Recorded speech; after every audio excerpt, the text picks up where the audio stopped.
Hi, everyone. During this video, I'll outline three ways I like to address task refusal. And I want to acknowledge the fact that the reason that students might not complete tasks and activities in the classroom, that there's a lot of different reasons. It's an inherently complex topic, so I don't want to oversimplify, but I do want to provide you all with three preliminary strategies for addressing task refusal and increasing engagement among students who exhibit challenging behaviors maintained by refusal to complete tasks and activities. So the first thing I like to do is differentiate between skill and performance deficits.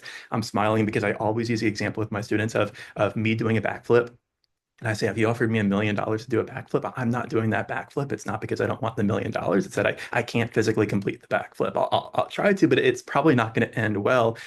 In other words, it's not a won't do, it's a can't do. It's not that I don't want the reinforcement, it's that I can't physically complete that skill. And for some of our students, that could be the main issue associated with task refusal. It's not that students don't want the reinforcement associated with completing tasks, whether it's improved grades, skill mastery, tokens as part of a token economy. It's that they can't physically complete skills. So, for example, maybe we're asking our students to complete a reading or math assignment and they don't have the prerequisite skills, the foundational skills to complete that activity, or they are still developing those skills and completing those tasks while they can do it is incredibly difficult for them and takes a lot more time than their peers. Or maybe we have a student who has an auditory processing disorder, or maybe doesn't have an auditory processing disorder, but still has a hard time with multi-step directions. And we're giving 3, 4, 5, 6 directions as part of a task. And students are like, well, I'm still trying to figure out what the first part of those directions where I don't even remember all of them. So in these cases, we need to approach behavioral skill deficits the same way we would academic skill deficits. So, teaching, practicing, modeling, reinforcing, monitoring progress associated with reading math skills, for example, or maybe supplementing multi-step directions with visuals or paraphrasing directions, repeating directions, breaking directions down into smaller, more manageable components. So, if it is a skill deficit, a can't do, we need to address that through clarifying expectations and reteaching. Okay, but let's say that it's not a skill deficit. It's our student can do the skill, they just don't want to. So I always give the example of me running around campus, not in the best of shape these days, but I think I could do it. But if you offered me a nickel, I'm not going to do it. It's just not worth it. So in this case, I could do it. I just don't care. So let's say that's the issue maintaining task refusal is students have the skills. It's not a can't do. It's a won't do. It's I don't see the task as relevant, engaging, meaningful. So in these cases, what I like to do is embed choice-making opportunities into tasks and activities.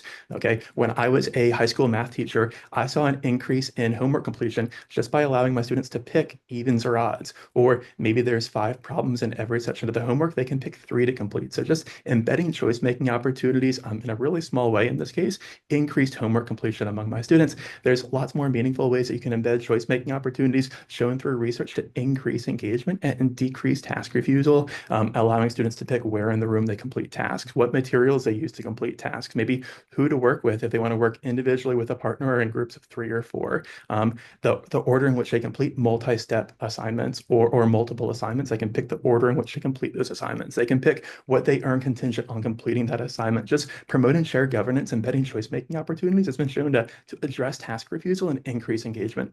And it makes sense when you think about it, how few opportunities students have to make choices over the course of a school day. Embedding more choice-making opportunities, promoting shared governance in classrooms has been shown to address task refusal and increase engagement.